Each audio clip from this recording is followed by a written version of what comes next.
Hello, everybody. I'm Bryan. And I'm Bryan. And this just happens to be Bryan versus Bryan. So that's perfect. And this is episode 94. Top Gun. And it just says Top Gun for a second. And then Maverick. Yeah, just call the Gotta movie love Maverick, you know? Fuck it. This movie Top is Gun Maverick. It could have just been called Top Gun, too. Oh, yeah. I wouldn't have minded that. It's not even put a sequel name or a number on it, just Top Gun. You know which one's which, motherfucker. The Top Gun. Yeah. On top of the world, baby. All right. Directed by Joseph Kosinski. Does that name ring a bell to you? Is that a person we know? Yes. I've seen all of his movies but one. He did Tron Legacy, which I've seen. Oh, okay. He did a firefighter movie with Miles Teller and Josh Brolin. It came out a few years ago. It was pretty good. And then the movie I haven't seen that he's done is called Oblivion. This has Tom Cruise, like a sci-fi movie. Oh, yeah, that one's pretty cool. Never saw that, but so that's where I know him from, is those three movies. Heck yeah, man. Yeah. Well, this guy did pretty well. He did the Starry Night commercial for Halo 3. All right. Heyo. Oh, yeah, I think he did the Gears of War Mad World. Yeah, he did one. Yeah. Yep. Mad World. Classic. So, written by Aaron Kruger, Eric Warrensinger, and Christopher McQuarrie. Pretty good, man. You guys did pretty good. Produced by Jerry Bruckheimer, of course. You got Tom Cruise on there because then I was rich. Dude, it's fine. I want to back up to the writers real quick because yeah, Christopher McQuarrie, that is the writer and director of the last two Mission Impossible movies. His fingerprint is all over this fucking thing, or at least some of it. It's very, without getting ahead of ourselves, it's very Mission Impossible-ish. So it's kind of funny that he kind of co-wrote it. I could see his personality in there a little bit. Yeah, it's very Top Gun-ish too. I mean, they took the best parts of Top Gun, the 2 or 3 minutes of the really good stuff, and it's just they made the whole movie out of it. Yeah, which is awesome. So starring Tom Cruise, and then this movie was going to be directed by the original guy, but he committed suicide during production or something. Oh damn! Yeah, Tony Scott died in like 2012, 2013. It was a long time ago. Oh well, they're not during production, but when they were starting to get the ball rolling and had ideas, but then he committed suicide, so they're like, well, it kind of froze the project for a while. Long time. Tom Cruise, Miles Teller, Jennifer Connelly, Jon Hamm, Glenn Powell, Lewis Pullman, Ed Harris, and Val Kilmer. Lewis Pullman, we were wondering, is that Pullman's son or something? Oh, like Bill Pullman? Yeah. I don't know. It kind of... I can see it. I can see it. Bill Pullman. It looks like him a little bit. It is his son. Crazy. Anyways, Miles Teller, man, what kind of casting was that? That was nuts. Dude, we were talking about the way home. Like, that is one of the... Dude, he looks exactly like Goose. It's like, it's fucking insane. I celebrate their casting choice because holy shit. You put that little stash on him and dang. Yeah, he's the son of Goose, isn't he? Crazy stuff. I thought that was perfect. And Val Kilmer, of course, is in here. That was pretty cool. See him come back. The old Iceman. The Iceman cometh. That was super nice. That was a very tasteful way to do it. They could have dropped the ball on that. I thought it was a really well done way to introduce him into the movie or include him in the movie. But released May 27th. Budget of $170 million. Woo, buddy! You gonna need some money for these planes and this gas. Remember, running out of. No one said gas in this. Not one. Yeah, they said fuel. Yeah, planes running out of gas, map. Oh god. With the price of diesel going through the fucking roof, we're gonna need. Yeah. But I just read that this is. It already made it or is projected to be the box office king of Memorial Day weekend. And guess what? Tom Cruise's biggest opening of all time. Damn. Tom Cruise in his 70s gets his biggest opening of all time. And he's done so much. You wouldn't think, dude. You think Tom Cruise's best days are behind him of his biggest movies, but this is his biggest release ever. Biggest opening That's fucking nuts. Good for him, dude. Good for him. 100%. We're big Tom Cruise people in this household. we're joking that the thing that we have in common the most, that we bond over the most, is Tom Cruise, Sarah and I. I never really liked him, but I'm starting to grow on me now after watching this and enjoying this. And I love the big thing at the beginning of the movie. I'm sure you got it too. The welcome to the theater. It's so great to be shown. I heard about this. I never got it though. No, you didn't get it. Yeah, it's awesome. He's like, what you're about to watch is real F-18s in a real theater with real G's. And it's like, nice. And he's like, we wanted to bring the realest thing to you on the big screen, and we appreciate you coming out. He's just, that's awesome. He looked old as fuck. He looks better in the movie. And then I saw another interview where he looks really good. It's like, he can, I don't know. Puts on the makeup, he's like 40. He takes it off, he's like 72. Yeah. It's like, I don't know. But good for him. So yeah, it starts off. Oh, it starts. I knew. As soon as it started, I was like, "Yes, this is what I want, man." Everybody in the theater lost their shit with the theme, and then and then So and it's the same thing as the first one. The fighter deck with the guys and colors doing everything, but it's better. Yeah, it's not as slow. Like in the first one, it's like everything, it's kind of slow mo. This one, it goes fast. The guy's whipping the cables, and they kind of make it go to the beat, and it's like it's way cooler. Yeah, like everything about this movie is just cooler than the first one. Yet gives such good homage to it. And then finally they start showing some planes taking off, and then they hit you with the highway to the danger zone. And it's like, yes, dude. And first of all, because we're all wondering, I wanted to say something directly to Tom Cruise, because I know he's watching. He's a big fan. He was one of our first subscribers. And I wanted to say to Tom Cruise, just when I thought, in this time of shitty sequels and remakes and making the sequel 30 years after the original, it couldn't get any worse. You go and release something like this. Yeah. And totally redeem yourself. All right? Yeah, like if I remember right, I don't want to speak for you, but when everyone should go check out our review. We actually reviewed Top Gun. It was your first time watching it, but I think we both came away being like, we don't understand the love for this movie, but we kind of like, or whatever. This movie makes that movie look like fucking The Room. Like this movie is so much better than the original Top Gun. Yeah, this is like Terminator 2 status, dude. Yeah.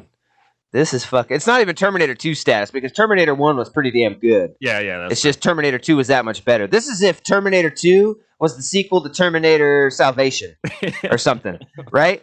Or Genesis. It'd be like Genesis and then go into 2. That's the comparison. Yeah, Genesis has Arnold in it. The first one has Tom Cruise in it, but yeah, that's what it's like. Oh, this movie was fucking good. Yeah. Really good, dude. It's just a old school blast from beginning to end, and it starts. He's testing out the some like Blackbird looking fighter jet, some stealth thing. Yeah, it's like Dark Star, I think. I don't remember. Yeah, something like that. It's like a fucking ship from like Darkwing Duck or X-Men or something. It's like the X-Men ship. And he's testing it, and he's like, "Oh yeah, the big boss is coming to shut us down. The contract said Mach 10. We've only ever made it to Mach 9. Let me go one more run. She can do it. No, God damn it, Tom Cruise. She'll fall apart, Maverick." And then it's like a spaceship. He's like screwing on his gloves and shit. Oxygen tank and shit. Yeah. And then so he goes up. Oh yeah, he's coming to shut us down. Well, he's not here yet, is he? Let's fucking go. Yeah. Good for flight. Good for flight. Yeah, and then they do that. And that's some fucking... Oh, when he takes off over the guy, what's that? Is that... What the hell is that? Ed Harris. Ed Harris, yeah, that's what I thought it was. Takes off over him and... and he's right there. Jesse was telling me, I'd have to look this up, but if she heard it, I'm sure it's true. Because this is how this movie is. That is a real thing. I don't think that's a real plane. So maybe they CG'd a plane over it, but they had to fly over him. And then that actually happened. So they could only do it once. Yes. Like the roof fucking. Yeah. So there's a. I highly recommend it. Maybe I'll include it in the description in this video. But there's a 10-minute behind the scenes, and they actually talk about it. Like they actually flew that plane over. And yeah, the set was not supposed to do what it did, which in the movie, the whole fucking roof just flies off. They weren't expecting that. And they only had one shot of it, so they kept it, and they had to keep it. So yeah. It's like, if it was a real government building, I think the roof's going to be a little more secure. You know what I mean? But it was fucking awesome. You could tell there's some physicality to it. It's fucking real, you know? And Harris just like... I'm surprised that he was able to fucking stay. It was like, God damn. Hey, he stayed in character pretty good. Did you know that was going to happen? The thing where the air poofed. Fucking poofed. So yeah, and then he's up there and it's like just fucking going across the globe. Mm-hmm. He's over in China and shit. And then I love it, dude. He's like, yeah. And he's like, you tell him to come down right now. That's an order. He's like, whatever. The commander has ordered you to bring the plane down now. And then you hear Tom Cruise up there. Like, governor. You know, everyone was laughing in the theater. Yeah. It's this like, is typically where we get communication error. Yeah, we've had communication problems because the curvature of the Earth, it's called Earth bulge. I turned to Jesse and said, the Earth's got such a big bulge.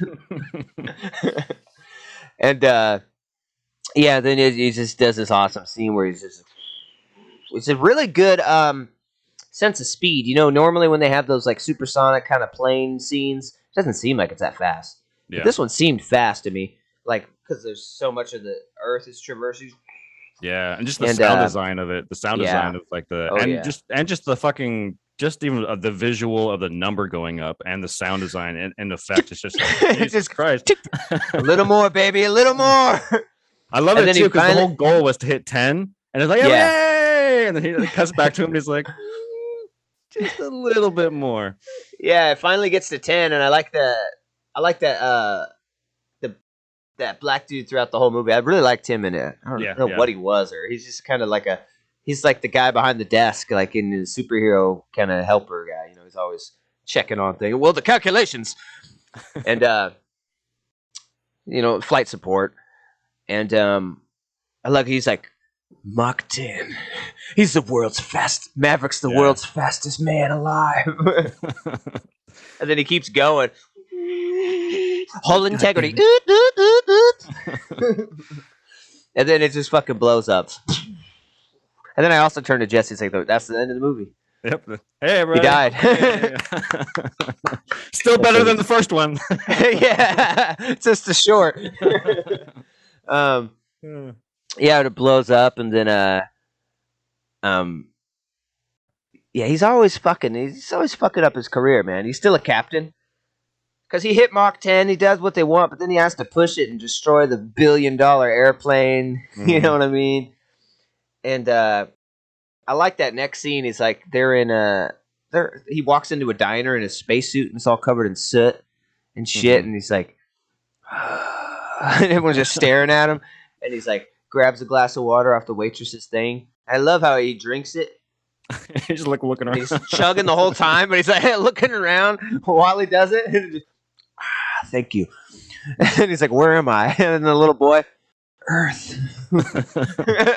So that good. Was awesome. So then of course he gets fired again, and they're about to what do they call it? Fucking they say it in the movie ground a him couple times. Ground him or whatever. Ground him, no more flying. But instead, he's been chosen to return to Top Gun. Why? You've been personally asked for. I forget Iceman's real name. It's something weird, isn't it? Kaczynski or Kaczynski? Yeah, it's like Kaczynski or something. Yeah. Listen, I don't like you. So he's requested back to that. He's like, he has to teach. He's like, I've already tried that before. So apparently he was a Top Gun teacher for 2 months. It's laid in there. It didn't work out. And I don't know why they even had him as a Top Gun teacher, because you're supposed to have to be the Top Gun to go back. Oh yeah, I forgot about that scene with Ed Harris. I saw this this other journalist who's probably reaching a little bit, but even if he's reaching, I still enjoy his take on it. But he was saying that whole scene is not only does it work in context of the movie, him being a captain and like drones are the next kind of future, but it also works as Tom Cruise, the actor. If you kind of look at it that way, where like Ed Harris is like, you're fucking old. Hollywood doesn't want you anymore. Your kind is kind of being out. The new way CG and green screens, and your way of like doing practical stuff is on the way out. And I just love that the end is like the future's coming and you're not in it. And Tom Cruise looks at the camera basically, and he's like, maybe, but not today. And then he walks out the door. I was like, yeah, let's go. Today, motherfucker! Slams it.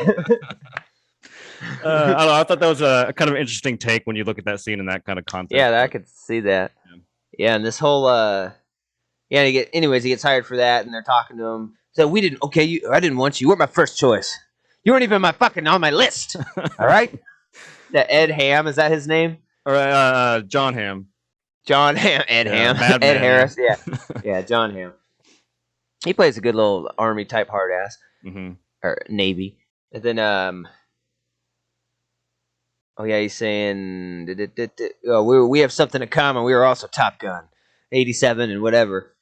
89, and he's like, well, just to be clear, I was second place. I just want to manage expectations.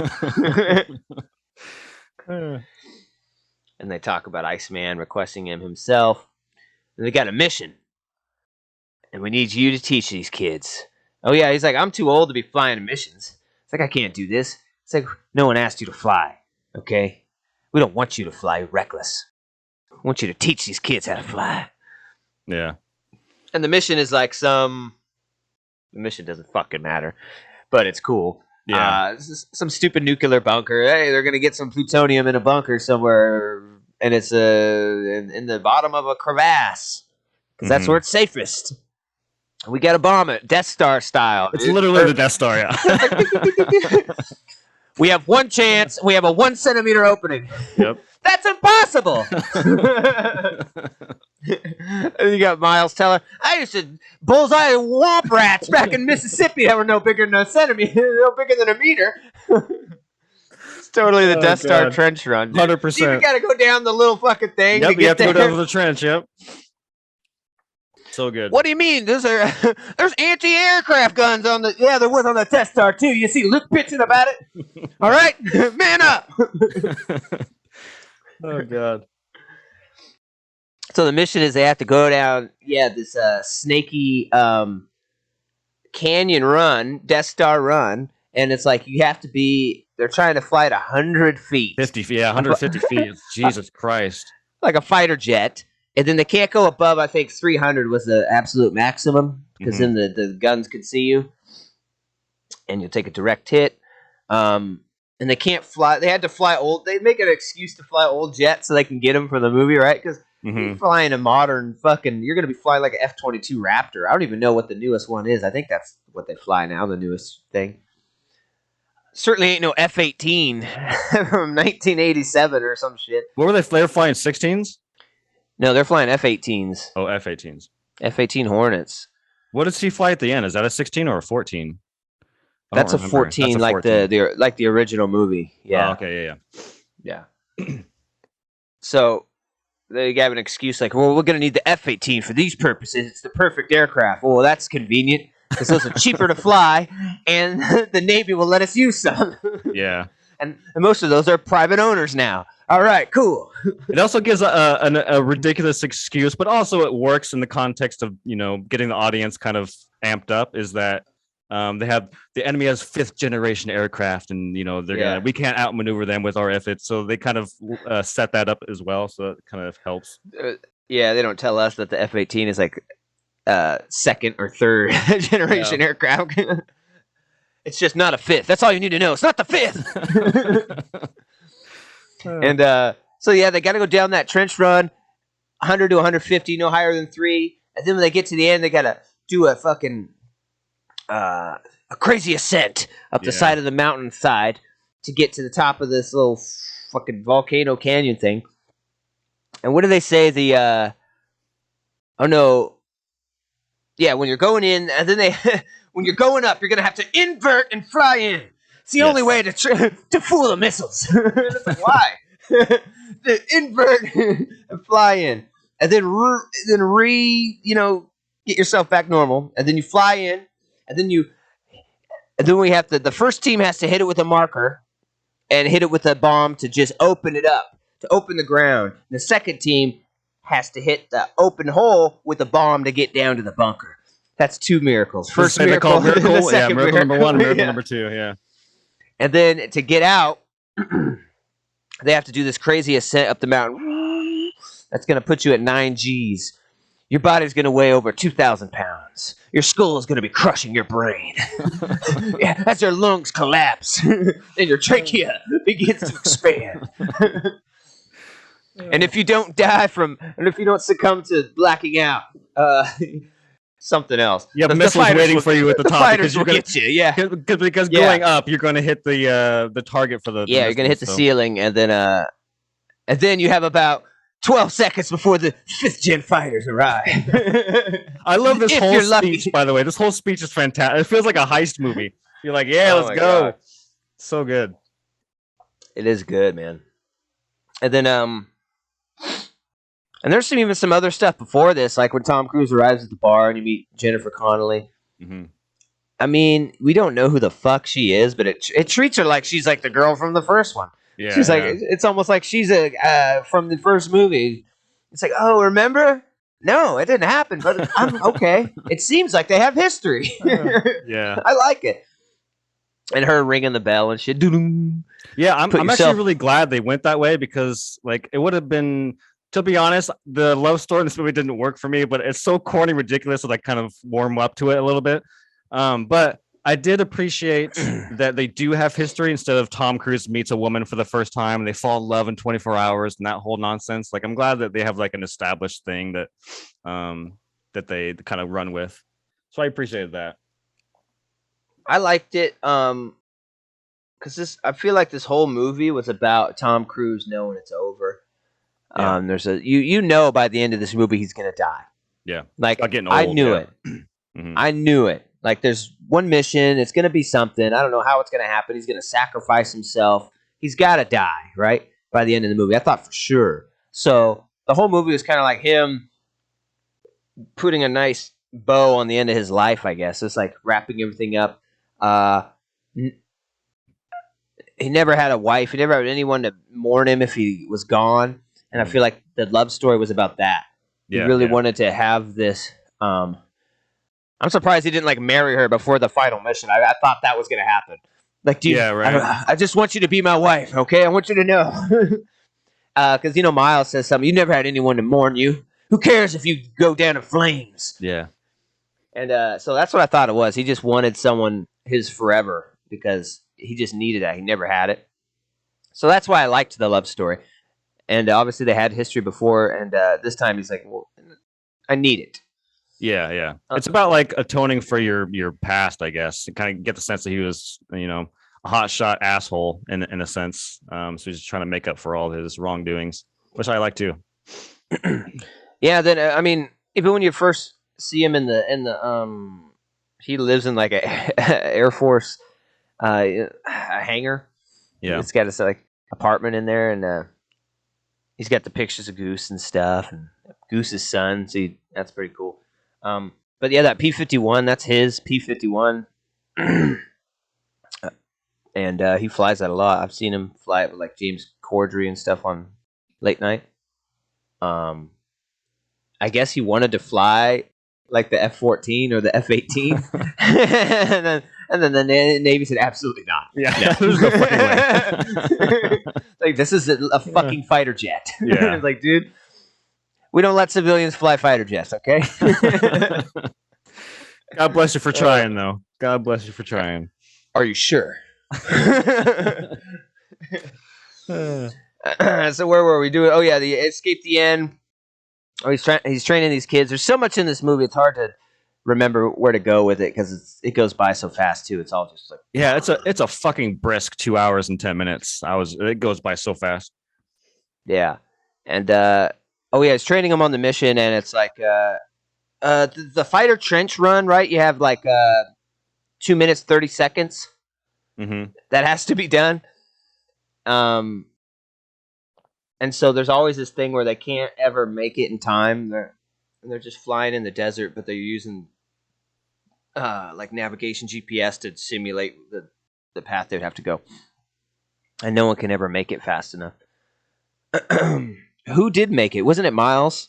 Not Miles, but Rooster, who Rooster made it. Did make it, but he was like a minute late. Yeah, he was a minute late. He's the only one to complete it. At least I completed it. You were a minute late.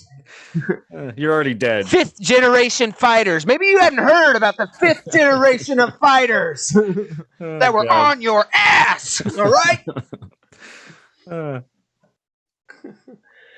So he's training them, and what happened where? Oh yeah. Oh, throughout the thing, he's kind of texting Iceman, right? Throughout some of it, and that was pretty cool. You were the man for the job, and his name is Ice in his phone. Yeah, that's awesome. So good. I was like, here we go. Here's a reason for it not to have Val Kilmer talk. There's one. There's okay. Couple scenes. I thought that was it. I had no idea he was going to be in this movie. I was very happy to see him. I knew he was in this movie, and I heard he talked, so I was like, what? So when he goes to his house, and he has like throat cancer in this world too, because he's like, he can't even speak now. It's too painful. It's come back, and you can tell he's had it before, and he's been in remission, but now it's back. Mm-hmm. And he goes in there to talk to him, and Val Iceman's typing on the computer. And it's just, you have to let go. Yeah, I want to talk about how. I don't know how. He's not ready. The kid's not ready. Yeah, he's not ready. And then, and he finally stands up, and he's like, what did he say, though? I don't even remember what he said. I don't remember. He said something emotional, probably, yeah. Yes, probably. Something heartwarming and emotional. Because they hug. I picked you for the job. He kind of, and he can't speak. He's not saying that. So they AI'd his voice to be, I know, not old Val, but kind of what it would be. And I guess he mouths it. Mm-hmm. But it looked pretty good. You were my friend. And they kind of embrace. And then, he, later on, and there's some, he dies, but I don't remember, they don't talk much about it or remember what part of the training it kind of happened in. It's I actually saw this twice. The first time didn't go too well for me, which I'm sure we'll get to later on. But so I had to see it again, and I kind of misremembered it too. I actually thought, I don't know, I had the events a little differently in my mind, but basically what happens is that they're during the sequence that, oh, by the way, back to the Val conversation. I like that it's kind of this heartwarming, touching scene at the very end before he leaves. He's like, one more thing, who's the better pilot?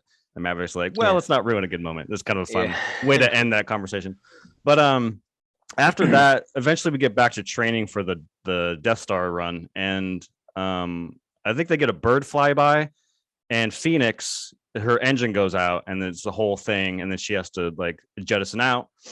And then because of that, he gets grounded. But also at the same time, he gets to do a fight with Rooster. There's a whole scene with like them going at each other. And then in the middle of that argument, that black colonel comes in. He's like, Maverick, and he kind of gives him a look, and then it cuts to the funeral of Iceman.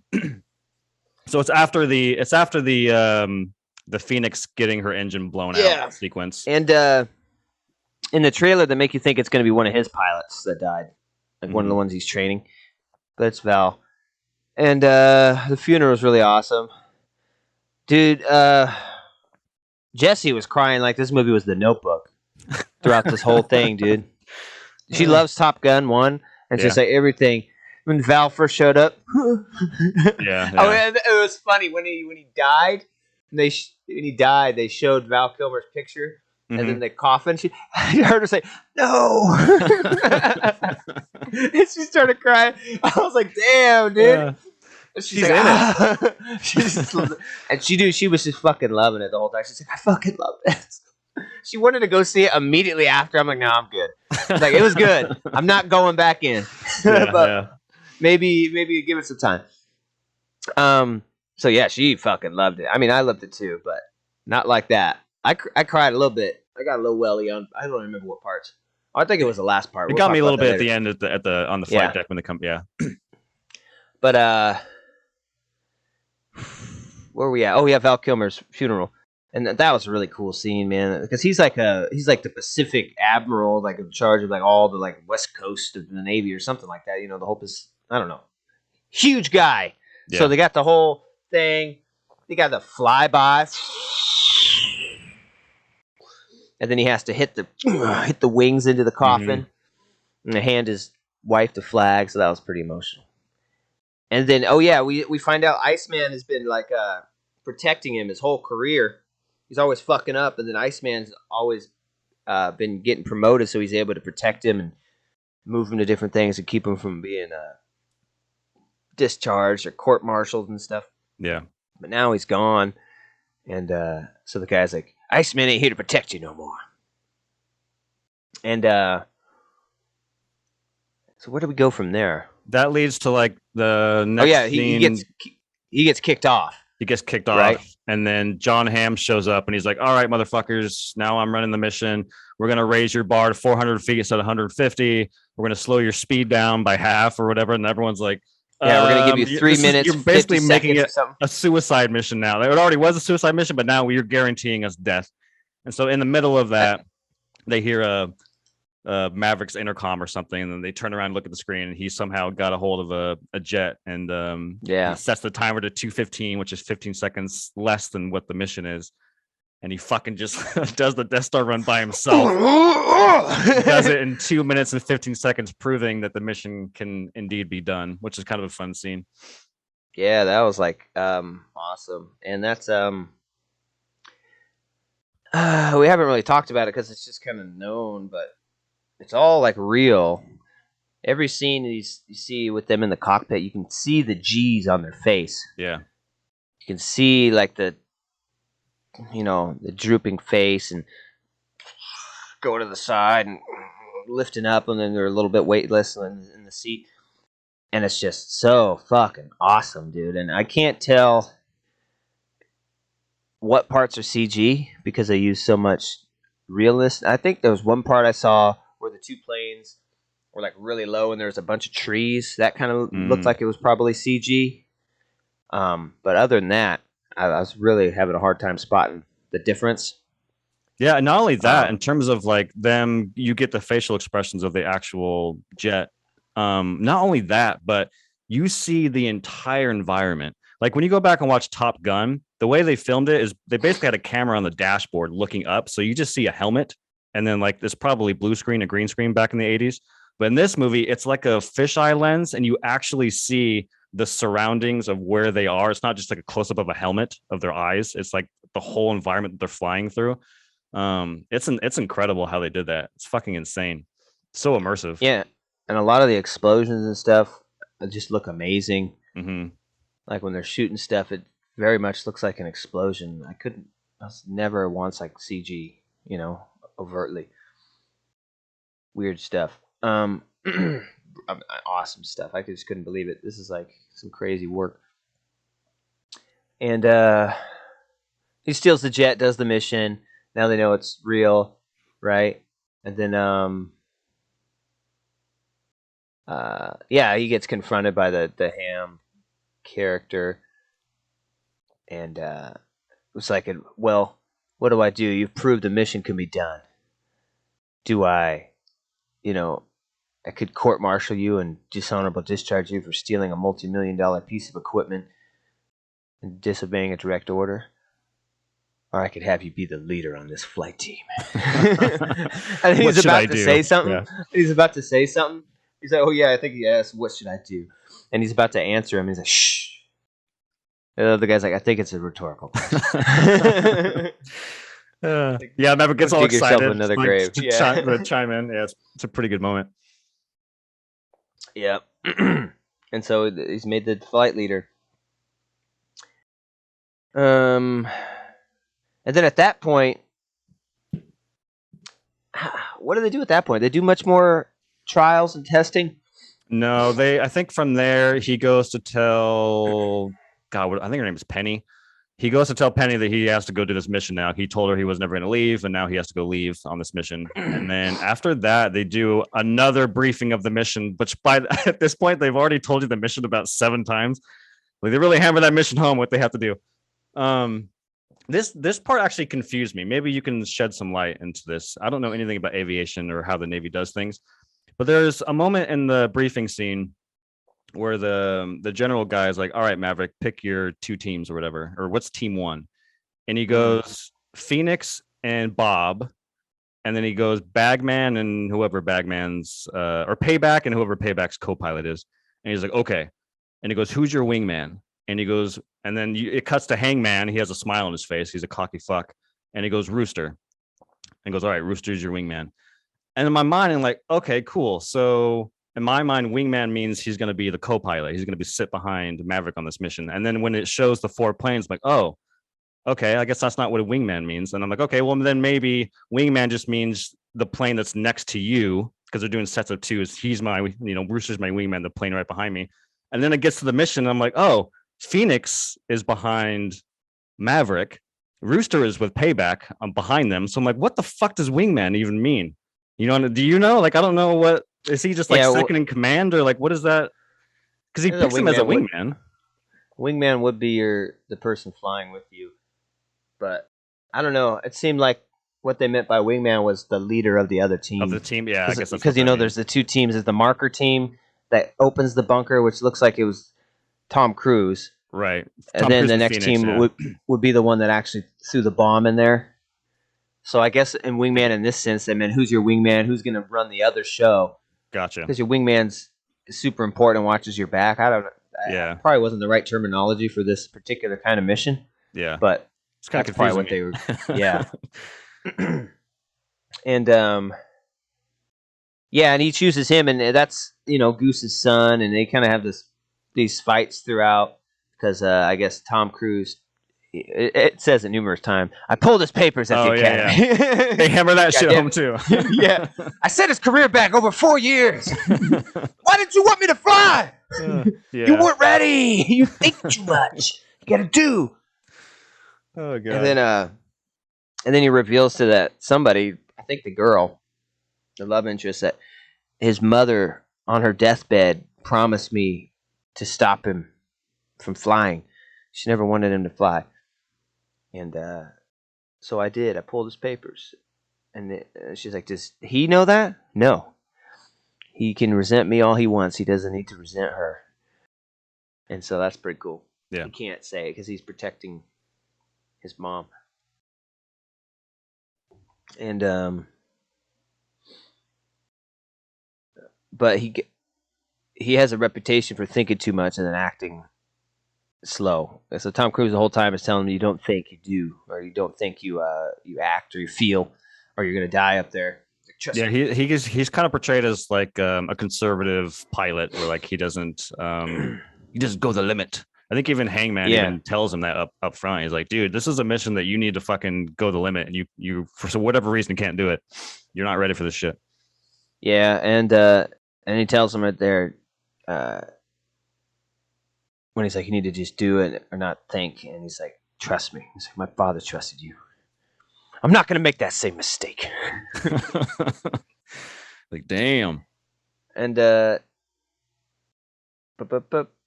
that, and when he's telling his love interest that he's going on the mission, this is what I'm talking about, where it's like the whole movie's about his death. He whispers it in her ear, and you could just see on her face, like, okay, this is it. Yeah. Like, I don't think he's coming back. Like, he's old. This is a mission. This is like the last time I'm going to see him. Mm-hmm. And I could feel it in the interaction that they both know it. Yeah, and they do it again when I know we're kind of building up to the mission, but right before the mission, they're on the deck, and him and Rooster have a moment, and he's like, oh, never mind, we'll talk when we get back. And it's like, it sounds like you're setting up that one of you ain't coming back. And then he gets into the cockpit, and then the guy you mentioned earlier, the flight attendant, guy, like, the flight helper, They have That a was a moment good too. moment. Yeah, I was just Yeah. like, you're kind of setting up like Maverick ain't coming back. Yeah, and he was like, it was always an honor to work with you, sir. He's like, you know what? If I don't see you again, thank you for everything. And then the black guy's like, oh, he ain't coming back. He's like, I don't like that look, Maverick. It's the only one I got. Yep. And then yeah, dagger 1, good for go. Dagger 2. Yeah, 4 daggers in the air. And then they're flying. And then they gotta decimate the runway for the Gen 5 pilots, the Gen 5 planes. So they don't come after him. Yeah. So that you see all that's a fucking cool looking fucking thing too, with all the flying. Oh yeah, all the missiles just fly past them. Yeah. It's like, well, they know we're coming now. Yeah, too late to turn back now. I love the homage to everyone in on the carrier and the blue lighting. Everyone's sweating, just like something. And I liked it. Oh yeah, they find out there's 2 of those fighters. 2 of the enemy fighters are in the air. Like they don't know we're here because they're moving away. But then as soon as those missiles land, they're gonna know. They're gonna come defend the target. Because they were hoping none of them were in the air, and then they'd be okay if they bomb the runway. But if some of them are already in the air, they're gonna have to deal with them. So there's 2. And they run the mission, and Miles is the second party leader, and he's going way too slow. Yep. They're falling behind. Second party's falling behind. Dagger 3, he's going too slow. And it keeps cutting back to Tom. Come on, you can do this. It's totally an Obi-Wan moment. Don't think. And it cuts back to Rooster. Don't think. And then he's right. No, that's too fast. Oh. And then he's like, and I love it. He does it a lot. Tom Cruise is like, talk to me, Goose. Yeah. And then it goes back to Rooster. Talk to me, Dad. Yeah. And anyways, Tom Cruise gets up there. Lickety split. Throws down the. I don't think anything really happened with his marking. Right, his went pretty smooth.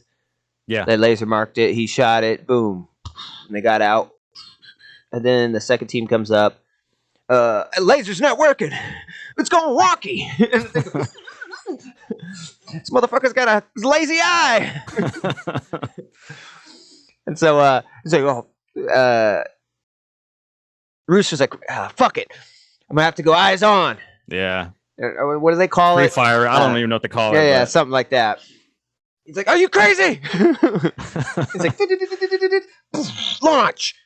And then you see the little, it's just fucking Star Wars, the whole. Yep.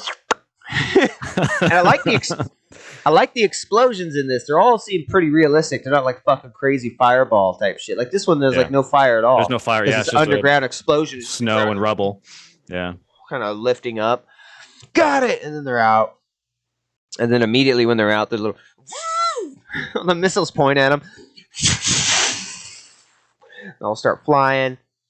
And I love the like flares and stuff. Flares in a movie is usually these things coming out, but I don't know, something about it in this movie, like they show that you got to move and like kind of spread the flares out. Right. So it can try and catch the missile. So they're always like spinning or trying to go up when the flares. So they're all like. Which is awesome the way they filmed it too, because when they spin, you see the trail behind them in the actual shot. It's awesome. And then they'll pick up the missile. Pretty awesome. And then so what happens? They're both trying to get away. The fighters are coming, They can't. They're in an old plane, so they can't really fight the fighters very well. Yeah, Maverick sacrifices himself for Rooster because the missiles or whatever. Well, he runs out of flares. Yeah, because there's so many missiles from the anti-aircraft things and the planes. So he's wasting them. I'm all out of flares, and he's right behind him. And then Maverick is like, no. And then he does this maneuver where he's like flies between him and the enemy plane and kind of goes up and throws out the flares. You kind of think because I'm like I said, I'm waiting for him to die. You think he's just gonna throw his plane in between, and kind of blow it up, and he kind of does. Like he flares him and then blows up, so Miles is able to go. And I think like some of that is that how he gets hit. Like some of that explosion hits his plane. Yeah. Right? So he hits the flare. It hits the flares, but it also kind of tags the back of his plane a little bit, and then he goes down. Yeah. So like, oh, Maverick's hit, and then you can tell Miles is like, no, just forget him. He's done. We got to get out of here. Yeah. Not lose another pilot. Bring him back. Yeah. Again, he makes them all come back, and then they got the guy on the deck. Please send me for backup. No. Oh yeah, Hangman. Yeah, and then it's like we got to go back. I didn't see any shoot. He's done. And then you think he's dead because you see the plane go down, and then they kind of I think you see and then there's no. They said they didn't see a shoot. So then I was like, damn, that's the first time you think he dies, right? Yeah. And then they show him laying on the ground with his fucking helmet on. He's like in the snow, so he did shoot out, and then he's getting out of his like harness and stuff. And there's a helicopter, a big ass, like from Metal Gear Solid 1, that big old Russian helicopter. And it's all like searching 15 around. Missile fucking things on the wing. And he it's like, and he happened to be in the one part of the forest. It's just snow, and there's like a log, and then there's trees 1,000 feet on each side, but he's in the perfectly just snow and a log. Yeah. Kind of looks at it, and it just kind of turns and looks at him. It's almost like beep. Sees him. Wing. He's like, oh, gets me. And then starts coming up on him. Jumps behind the log. Oh, log will protect you from the 50 cows. And so that's the second time I thought he was gonna die. I'm like, oh man, he's gonna die out of a plane. It's like just getting shot. That's a terrible way to go. Like and fucking then, William Dafoe in Platoon. Raising his hands in the air. Oh god. And then so it comes up, swoops around the log. Now I got you, bitch. And then you see the guns schooling up, and then fucking blows up, and to a goose. Thumbs up out the window, right? And then he gets shot down by some other thing. Is it a plane? I assume at this point. And he gets shot down, and Maverick's like, "No, god damn it, yeah, god damn it!" And then he sees it going down, and then Tom Cruise does the Tom Cruise run through the snow? Yeah, sprints the whole fucking way, 2 miles. You ain't gonna find where this thing landed, bro. Oh, shit. Oh man, he ain't got no flair, no guidance, no nothing, dude. He's just kind of okay. I saw him go this way. He does see. I didn't catch it the first time. The second time I caught on the right hand of the frame. You see You see Rooster coming down on the parachute, so he's kind of bucking it towards. Which is a funny. Well, I saw the parachute, but the chances are you're gonna find a human being. Yeah, in a forest, wilderness, yeah. By just running in the direction. Which doesn't look far, but it's like 2 miles. Yeah, it would take a while. He I love when they over there. Yeah, he gets up there and just, he just fucking pushes the shit out of him. Shoves him. Hey, what the fuck, man? It's like, I saved your life. I saved yours. You think I saved your life for you to just fucking end up down here with me? Yeah.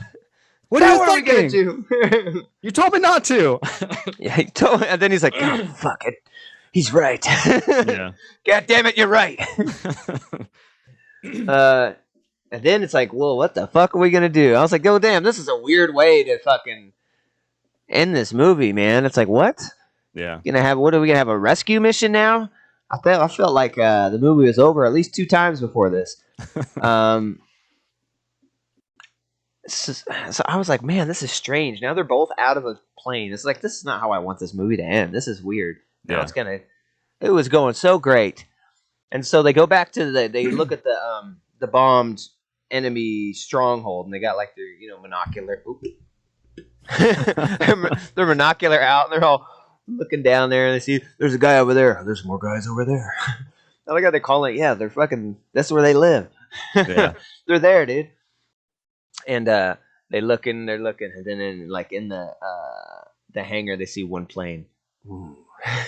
No. Yes. Oh yeah, because they talked about they have. Remember in the briefing they said they have 5th gen fighters. They even have some old surplus fighters if they ever needed them, including F-14s. Yeah, and he's like something like, "We're not the only ones that hang on to old relics." There's like a slide towards it. Yeah, I love one of my favorite moments or favorite parts of this third act is how, because this kind of plays into the scene, is how Rooster turns into Goose in these last like 10 minutes. He is so much fun in the last 10 minutes. Like for most of the movie, he's just kind of this brooding, I have daddy issue kind of things with Maverick. But in the last 10 minutes, he's just full on Goose at that point. He's like the comic relief. There's a moment where they see the F-14 and like, I wonder if it works. So let's go find out. And so this is the base they just bombed before the mission, right? So there's people running around everywhere. And so Tom Cruise just kind of strolls out on the runway, and then you look behind him, and Rooster's kind of like, there's people over here. He's like, there's guys over there. Oh shit, there's more over there. And he's like, we should probably go. I don't know, just walk casually. All right, run. So they're hoping they'll just be seen as a couple of guys on the. Yeah. Everyone's kind of. Yeah. And then they get in the hangar. And it's like, okay, you're gonna hit that button until the needle hits 125. Then let go. Then fold up the ladder, take off the lines, and meet me in the plane. And then he does it. And it's pretty cool. He climbs with the back wing, gets in. Oh, yeah. He's like, turn on the radar and the da-da-da-da. He's like, how do I do that? He's like, it's the 4th, it should be like the 4th breaker. Which is like the little switches. And it's like, there's like 1,000 breakers back here. When he fucking gets in the plane for the first time in the back, he like plumps and looks around. He's like, what the shit? It's just the old fucking rusty ass back of this plane. It's like there's oh man, there's so much going on. He says this is so old. And then they're able to take off. Oh yeah, and he's like, this is they take off. They get out there, and he's like, this is a taxi runway. It's like it's gonna have to do. This is an exploded taxi runway. It's incredibly short. I mean, what are we doing? And he's like, why are the wings out? He puts the wings out. Oh god, that's another great fucking, because the camera's facing Maverick, and then out of nowhere you see the helmet clank onto the dink, and he's like, hey Mav, why are the wings out? So good. Yeah, and they take off. Like, come on baby. And then they take off and there's like a structure or something at the end of the runway. Is it a building? Like I think it's a building or like a piece of a building. Definitely, the structure. Probably not supposed to be there. And then they fly, then they barely make it, and the front landing gear gets broken off by it. But now they're in the air, and this is when it gets good, man. So they're in the air, and then it's like, uh-oh. What is it? Oh yeah, they don't have no radar yet because he can't figure out how to turn it on or do anything, or radio, so they can't communicate with the other people. But is it at this point or later though? No, that's once he turns it on. So at this point, there's no radar. The people don't know on the carrier, the good guys, that they're up in the air. Yeah, he turns on. They never explain it. It's just this kind of throwaway, or not throwaway, but there's like a very quick shot where it cuts to Rooster's hip, and he pushes a button, and then that's back your on the transponder. Carrier, the transponder, and then that's when they see them, but they don't have like communications up yet with the carrier. So he turns on his little and he's like, well, there must be glitching. Why? Because he's going supersonic. Yeah. Oh my god! It can't be. We found an F-14 on our radar. It's Maverick. Hell yeah! And then so they see the jets. It's like, oh, I don't know, 6 o'clock or 9 o'clock, and they look over. The 5th Jennies are here. Yeah, the 5th Gen fighters come over, and he's like, just fly casual. It's gonna be fine. Put your mask on. And they fly up, and he's like. Just fucking ridiculous signs. Do you know what that means? Never seen that one before. Never seen it before. And he keeps doing this, like, yeah, no radio. It's like I think we'll get out of this. They don't know who we are. They don't know we're enemies. It's gonna be fine. And then it's like his wingman's pulling into weapons mode, or weapons trajectory, gets behind him. He's like, oh shit. And he's oh yeah, Maverick's like, okay, you see that ring above your head? That's the eject. You're gonna have to pull the eject, and you're gonna jettison, and he's just gonna fly the plane into them or something and try something crazy to save him. And he's like, you gotta do it. Do it now. Go. He's like, it's not fucking doing. And so that's not an option anymore. And he's like, well, so Rooster's like, well, we gotta fight him. He's like, we can't fight him. This is an F-14, not let alone an F-18. It's a 14, baby. And these are 5th gen fighters. We've told you this numerous times. And then he's like, and also another thing throughout the movie they said, he tells him, it's not about the plane. Yeah. It's about the pilot. Yeah. And then Tom Cruise is, God damn it, he's right. I can do this. And so he, what does he first do? He does some crazy maneuver where he like breaks and sides, and then puts a couple bullets in the side plane next to him, and that blows up that one. And now it's on, baby. Mm-hmm. It's like one down, and so he's fighting the other one, and he's fucking. There's all crazy shit going on. Flares. Oh yeah, I like how he actually takes the first one out, because he does that maneuver and he hits him with the machine gun, and that plane starts to dip a little bit. But the second plane gets behind him and shoots a missile, and then Maverick's like, "Let me know when you see smoke." Rooster's doing the whole fucking head turn. Smoke in the air. Smoke in the air, and then he dives down and swoops underneath the plane he just shot, and the missile like blows that one up. I was like, that was fucking dope. Yeah, and then they're fighting for a long time, and every time he gets a lock on him and like shoots a missile, the 5th gen is able to like flare it or outmaneuver it. Oh yeah, he does one thing when they shoot him, and he just that was one of the coolest moments of the movie. Yeah, he like, what was that? Oh my god, that was so fucking dope. He like gets him on a target lock, and then the pilot, I don't know what he does, like he inverts, but then he like slows down and he kind of does like a back roll, and it just flies past Maverick's plane. And yeah, Rooster's like, what the fuck was that? So good. And then so they're out of missiles, and now they're on to the machine gun, which I like, because in these movies the machine gun just lasts forever. But I like to keep showing the counter in the plane. It's like rounds, and it's like counting down, and he can't land anything, and then he's only got 30 rounds left. He's like, we get one more shot. It's like one more burst of fire, and he gets him. He hits him a couple times in like the rear of the plane, but it's not enough, right? Mm-hmm.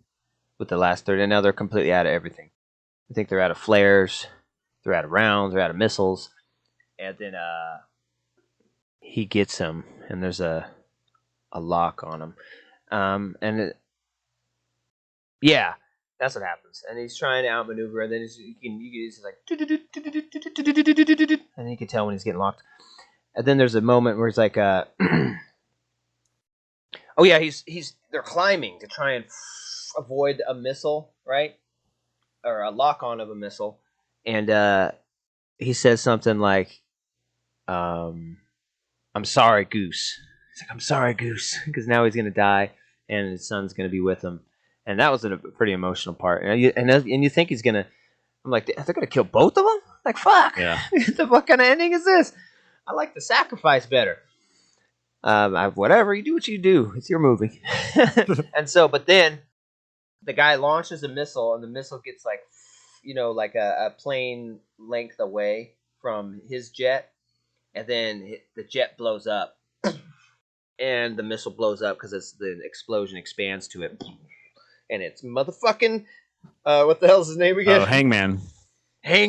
Yeah. Take me to the gallows pole. Ladies, good morning or good afternoon, ladies and gentlemen, or gentlemen. Here's your savior. Your savior speaking. Your savior speaking.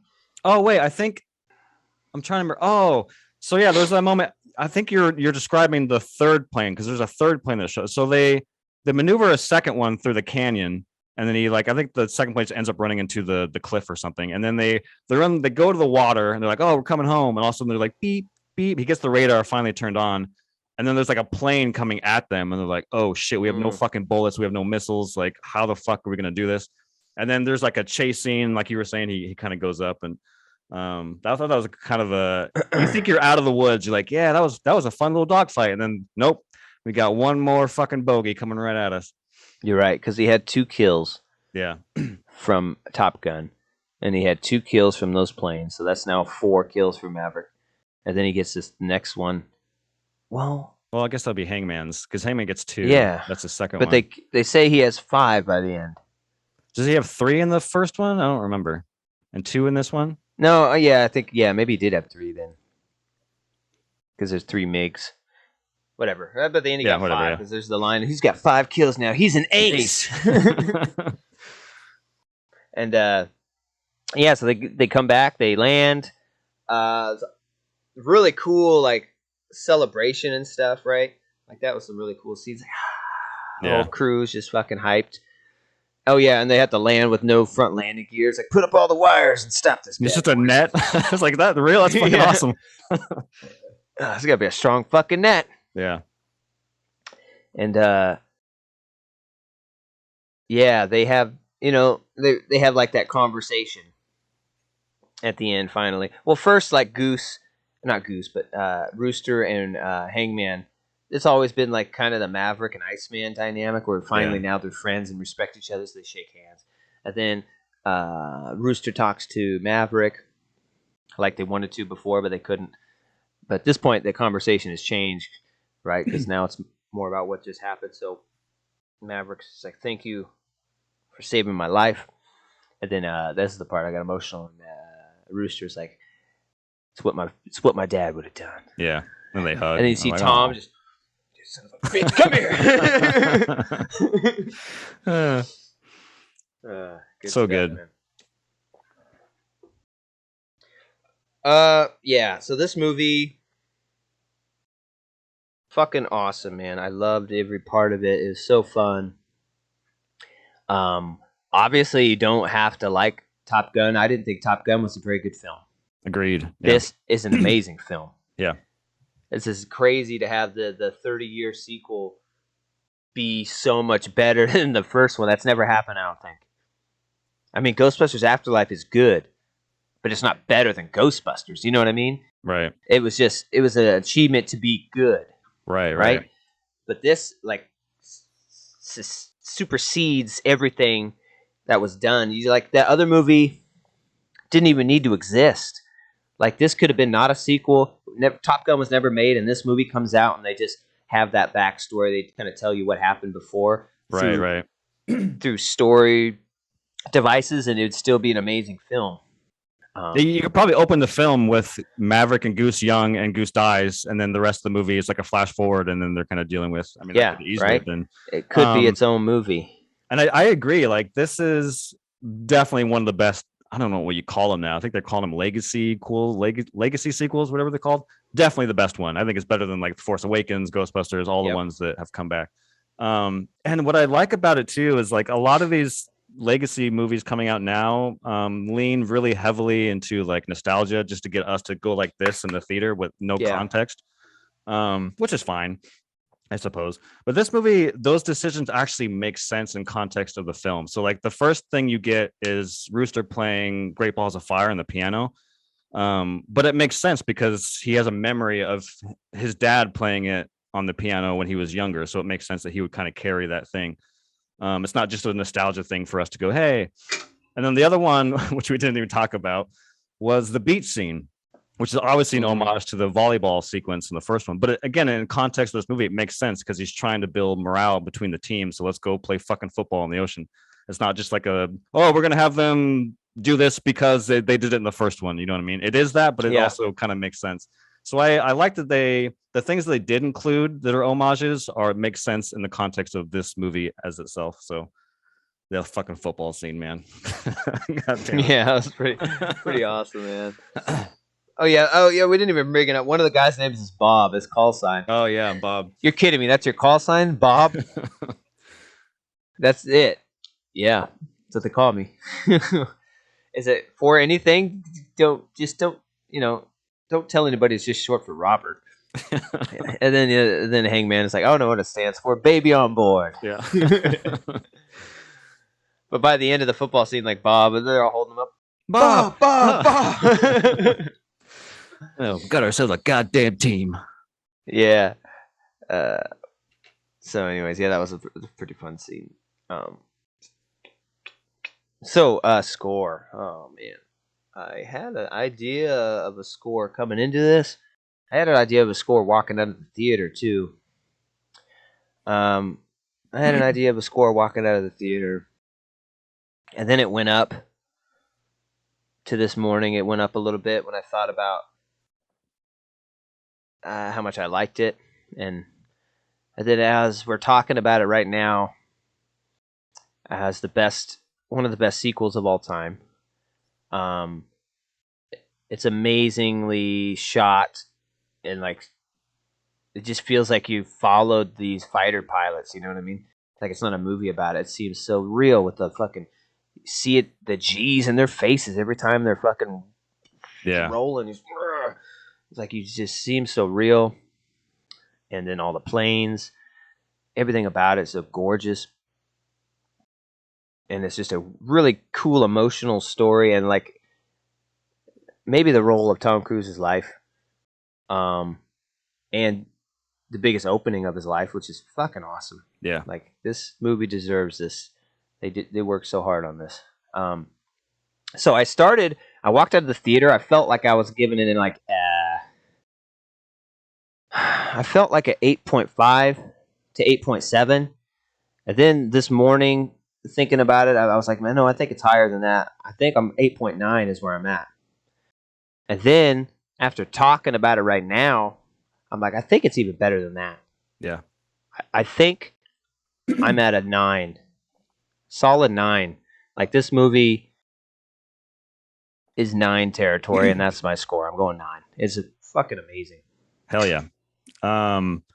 Yeah, this movie is like one of the most fucking exhilarating experiences I've ever had in a movie theater, just straight up. Like just the way it was filmed and how immersive it is. I was privileged enough to see it in IMAX, and like basically every time they're in a cockpit, the whole fucking... I want to talk about what happened to you. Let's get into that before you give your score. So in the Death Star run, it was... I know exactly when it happened. It was right when Maverick and Phoenix do their ascent, and then Rooster comes in to do the second wave. The last thing I remember was the explosion going off. I had a full-blown panic attack for some reason. I have no idea. I've never had one. I don't know why. I just had one, and I had to look away. So I just kind of looked down, and I kind of tried to figure out what the fuck was going on. My heart rate was up. I thought I was going to faint to the point I wanted to leave the theater. Like I need to get the fuck out of the situation. But then I was nervous to like get up because I didn't want to like fall down, you know? So I was like, fuck, I'm just going to sit here and figure this out. Luckily it only lasts like 2 or 3 minutes, but I looked back up and then I saw Maverick do his little sacrifice thing. So I kind of missed the chunk of Rooster coming up. I'm trying to piece together what the fuck happened, but the only explanation I get is that, you know, we got to see an IMAX. And for those who don't know, like when you go see a normal theater, you still get the widescreen bars. IMAX is it's... I don't know if it's twice the size, but it's definitely bigger. But when you see scenes that are shot in IMAX, it takes up the whole real estate of the screen. And we saw it. It wasn't like a sold out screening, but it was pretty packed. And the only seats we can get that night, Thursday night, was the third row from the screen. So it was just like you were in that fucking pilot seat, right? It was insane. So I think that I just got a sensory overload where it's just like it was too much for me to process and like figure out. So I had to like my heart rate was up and I was like kind of faint. It was basically every time they tilted because it was just like in your fucking face. So I just had like a little bit of a panic attack. Yeah, it's funny. Like I told Jesse about it, and it's like, hey, he said he had a panic attack during part of the movie. That's before we saw it. And I was like, and then I told him, "You fucking pussy." and then he said, "You know, I almost didn't tell you. I thought I'd get that reaction." And I was like, "I was just kidding. That sucks." But I know, yeah, I know. It's and then yeah. And so we're talking about it. We knew about that going in, and so I was like, "Oh fuck." I was like waiting for a moment where I thought it might happen. And during that part, I was like, "Oh, my heart started racing." It's like, you know, when you're like having a hallucinogen and your buddy had a bad trip. And like, you know, he's like, "You just took some shrooms," and your buddy's like, "I had a bad trip once, man." I was like, "Hey, man, don't telling me that now." Like, here's exactly how it happened, bro. It could happen to you. Yeah. And I was like, "No, no, don't do this." And dude, my heart started. I was like, "Oh fuck, no, this is happening." That's hilarious. I saw the cliff. I didn't go off it. I was like, "Oh, yeah, good movie." I'm like, just enjoy the ride. Yeah. And then it's funny afterwards. I was like talking to Jesse. It's like, "Dude, I totally felt the moment where it could have happened." And she's like, "I was fucking high. I almost had a panic attack." she was like, going in the theater. I was praying it wouldn't happen. And I felt it too. Dude, that's the fucking funniest shit, man. I was like, oh shit. God. I was like, if he wouldn't have said anything, I wouldn't have felt nothing. But he like planted the bug in my head. Oh my God, that's great. That's our experience with it. Yeah, I don't know. It's interesting because like obviously I can do the weasel way of being like, as like the movie's a compliment. Oh, it's so intense, like fucking I had a panic attack. But I'm not gonna go that route because it was kind of scary. But yeah. But I don't think it's as binary as like Top Gun Maverick is so intense. Bryan had a panic. I think there's like, I think it had to do with the presentation of it and how it was shot. Because if I watch this at home, I'm not going to have a fucking. It could be. That part's pretty fucking intense. It's like, if you're into the movie emotionally, like I felt it. Yeah. I was like, oh shit. That is true. Yeah. But yeah, so that was kind of a bummer. The other thing, it's funny. Like I told you, like, could you imagine if you saw it in 4D, where it's blowing wind at you and it's moving your chair? I would have had a heart attack. Oh, vomit. Oh God. Yeah. So note to self, not to sit that close. But then again, like I've seen a lot of IMAX movies that close. It was I think it was just the way how immersive this movie was shot, dude. It was just like holy shit. Like it almost for like milliseconds you think it's real, and like you have to remind yourself you're watching a fucking movie. Yeah.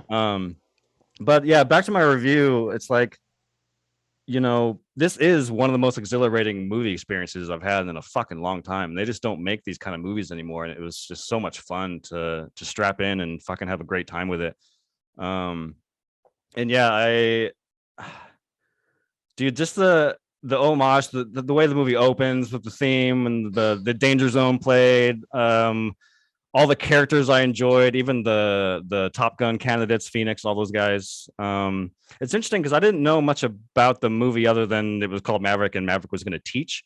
I actually going into this movie, maybe someone told me that, maybe you had, and maybe I just blocked it out because apparently I blocked things out. But I didn't know that Miles Teller was going to be Goose's son. I thought that Miles Teller was going to be Maverick's son, and that was going to be like a son and father dynamic.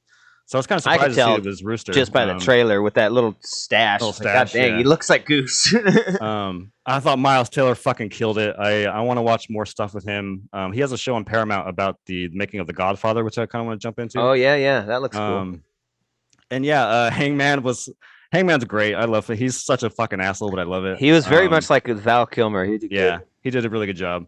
Yeah, and I think as I close here, the thing that I liked most about this movie over the Top Gun, I mean, yeah, the visuals and how it's shot is, you know, fucking incredible. But I think the thing that got me was we talked about in our review that especially for you coming in as the first time, you thought it was going to be like a fucking fighter jet killing fucking bogeys and yada, yada, yada. And it's not. It's a training movie. And like, there's no stakes in that movie whatsoever. They're just kind of flying around doing training stuff. I mean, I guess at the end you get a little bit of it. But what this movie succeeds is that it's giving you stakes. From the first 10 minutes of the movie, they're like, you are going on a mission and these are the stakes. And then the movie just leads up and builds and builds and builds and builds until finally you get this mission. And you're like we were saying, it's so intense because it's been built up for fucking 2 hours and you're finally here.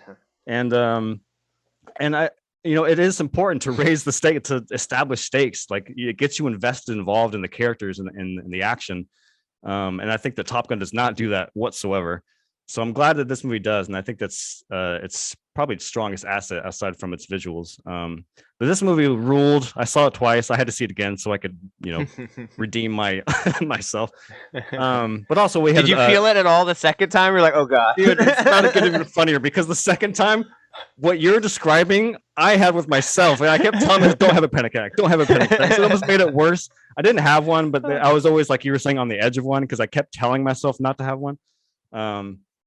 But no, it was an exhilarating experience. The reason why I love the movie, but the reason why I went back, and I typically do this for movies like this, is that we're not going to get another chance to see a movie like this in theaters again. Like this, I'm sure this movie is going to be fun to watch at home, but like it's not, the theater experience. I wanted to just relish it one more time before I watch it again at home.